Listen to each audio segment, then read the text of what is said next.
is estimated to be $1.65 trillion. And the last thing I want to explain, small businesses don't operate at the corporate business tax rate. They operate at the personal income tax rate. So if you raise the taxes on them, what are you going to do to your fellow Americans? Next slide. All right. These are the 4 things that I believe you have to do. Raise taxes. 4 things that you have to do. You have to have a balanced budget amendment. If there is any chance that we're going to be able to get ourselves fiscally responsible, is there any chance that we're going to be able to do this? The time is now to have a balanced budget amendment for the federal government.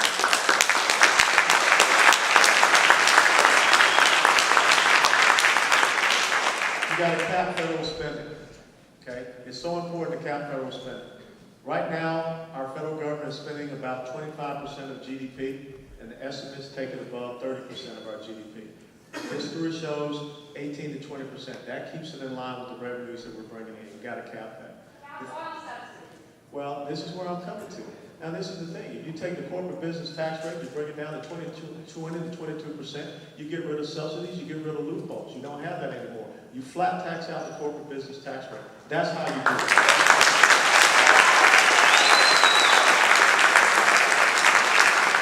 And then the last thing, you have...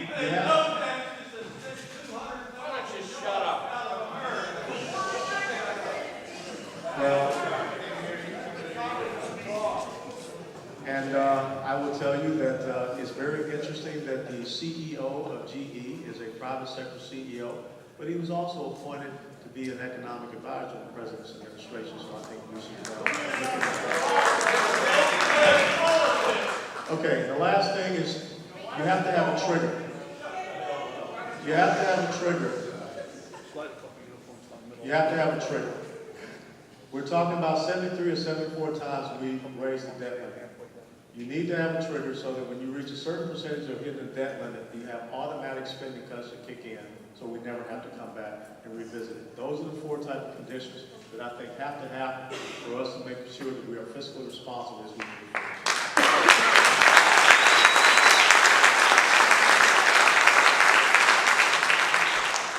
Next slide. You know, we've got to do something about Medicare. And the plan that says that if you're 55 or above, no changes. I'm 50 years old, and I know that there has to be some things that are going to have to change for me so that my daughters that are 18 and 14 have this program later on in life.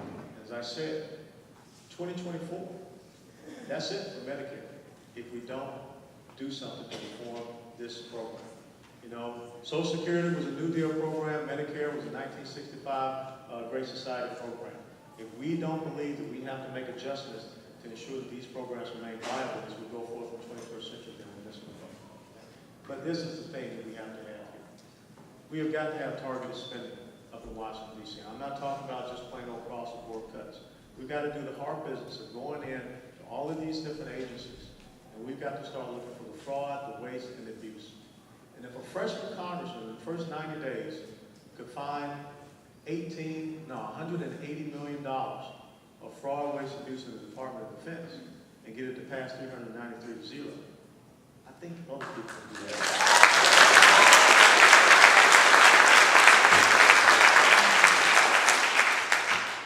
And we've got to tackle illegal immigration.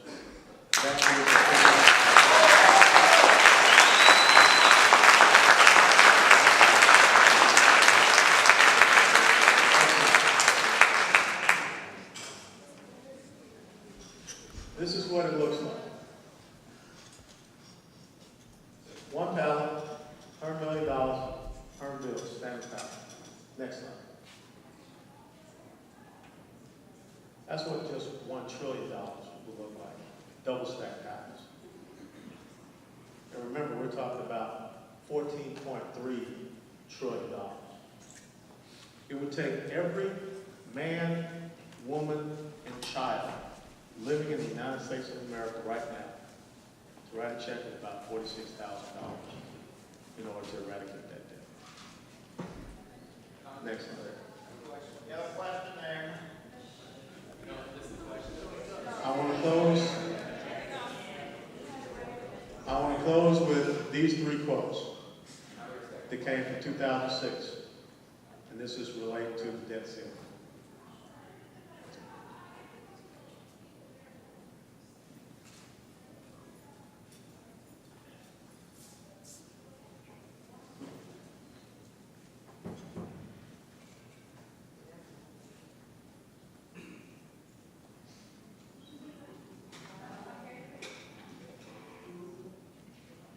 Next slide.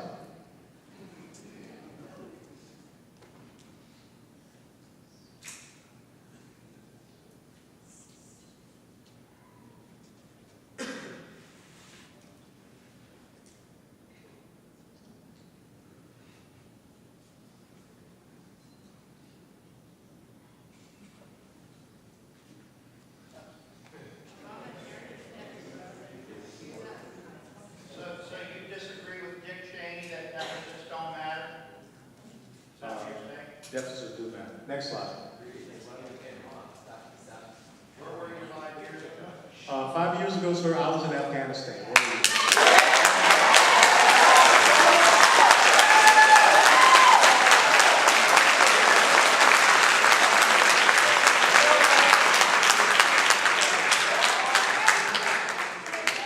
I'm a small business owner, and I'm leaving.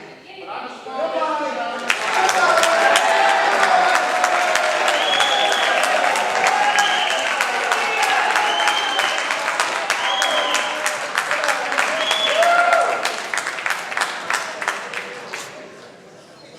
And the last quote on the debt ceiling.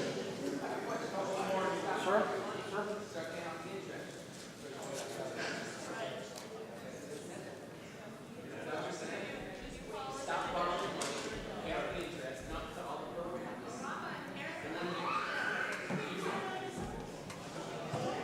All right. I will turn it now over to the moderator, and it's question and answer time. Thank you.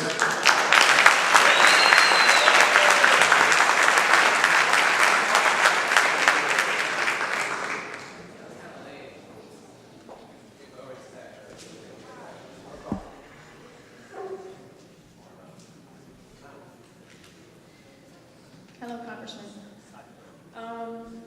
The first two questions are in a similar vein. The first question is from Chip Thomas from Jupiter. What would we have to do to convince you to enter the presidential race? The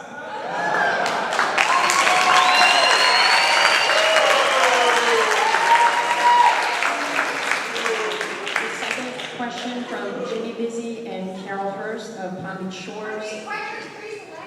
Will you run in 2012 and save us and the country? We give you permission.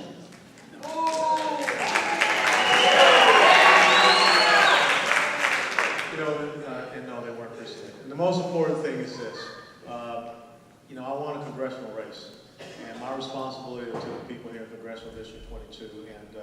And my father taught me a very important maxim growing up in Georgia. And I'm sorry, I have to laugh. The lady has pink tape over her mouth. It's kind of funny. But my father gave me a very important maxim. He said, "Never read your own press and never drink your own tub of water." So I stay pretty focused on being a good congressional representative, and that's the most important thing right now.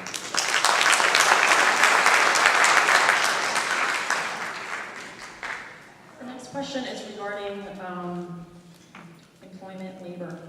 Michael Duval of Fort Lauderdale asks, what are your thoughts of the National Labor Relations Board and their decision regarding the Boeing factory in South Carolina? I think that's a terrible decision, and if you all did not pay attention to that, what the National Labor Relations Board is trying to prevent is a private sector company from relocating to a right-to-work state. And you have to understand, Florida is a right-to-work state.